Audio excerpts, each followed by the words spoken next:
Hey, what's going on, guys? Just finished modifying a 3-inch XM-18.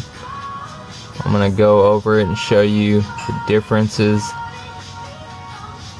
of that and a regular 3-inch production XM-18.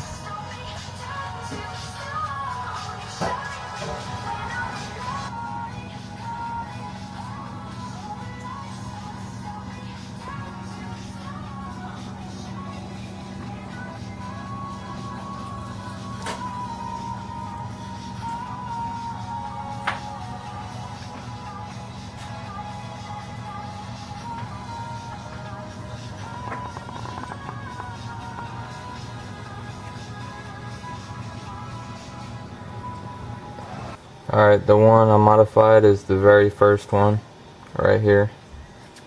It's a 3-inch production Spanto.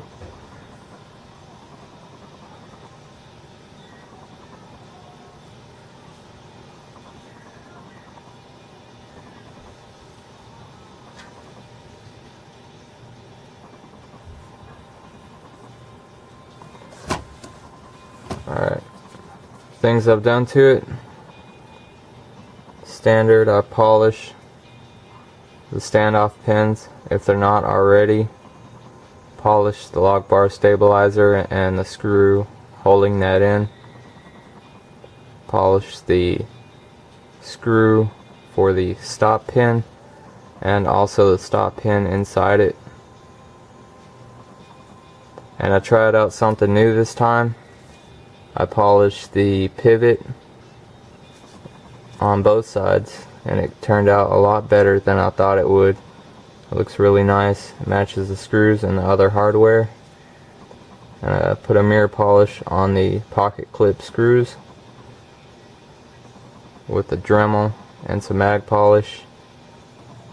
I anodized the clip and filler tab bronze. It's like a really rusty color. Once it gets fingerprints on it, it looks like a really rusty color, real dark. I gave a little polish to the thumb studs because they were pretty scratched up, scuffed up. Polished the screws, gave a nice polish to the standoffs.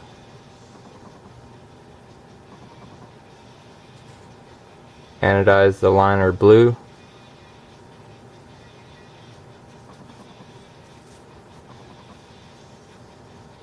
So let me know what you guys think. Here it is next to a regular production 3-inch. See how the pivot matches the finish. And I was thinking that if I polished it, it wouldn't turn out as good as it did, but it actually looks real nice.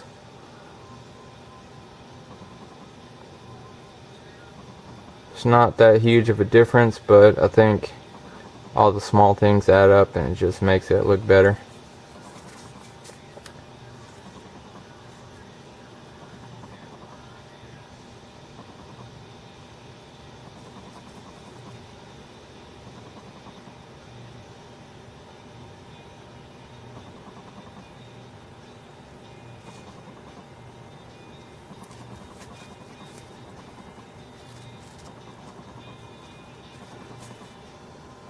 So I tried out a new lubricant. I've never used Benchmade Blue Lube and a Hinderer before, so this is the first time, and it's pretty smooth, but I have to use a lot more force than if I were using CRK grease.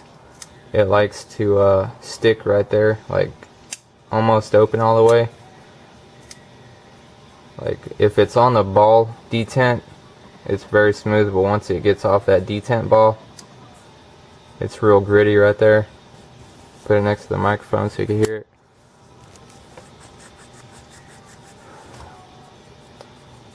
That's where the titanium is rubbing against the steel. So if you don't flick it open with enough pressure, it'll catch right there after it comes off that ball. So you have to flick it really hard. Get it past that. Got Chris Reeve grease in it. This one's a lot smoother. Just barely flicking it. Flip it hard, it really goes out hard. This one too. Flip it hard, goes hard. This one, if you barely flick it, it'll always get stuck on there. So I've got mixed feelings. I think I will try something else that's better overall. Just wanted to try it out. This one's got the grease in it and it's tightened down a lot, yet it's very smooth. Opens every time. But this one, I actually have it a little bit looser. If I tighten it down, it doesn't do that well. So it's actually a little bit loose. And you have to flick it really hard to get it to go out.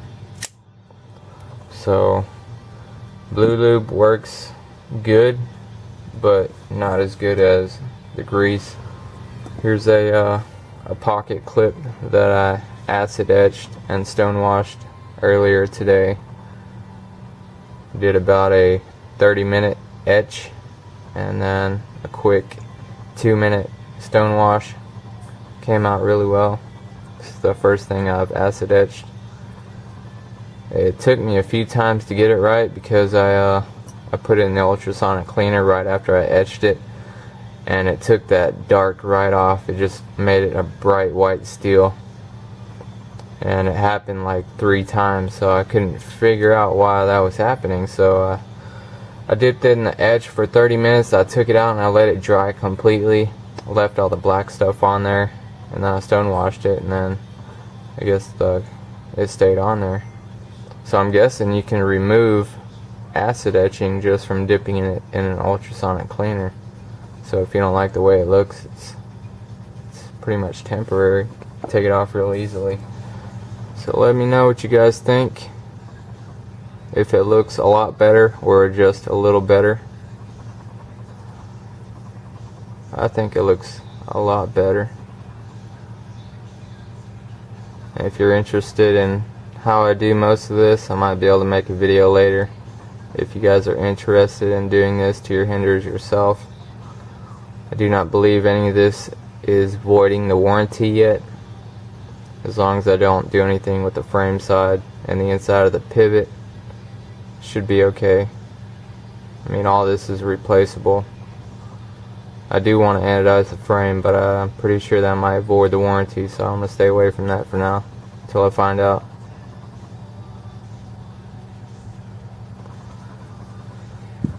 Alright guys, have a great day, and I will see you guys later.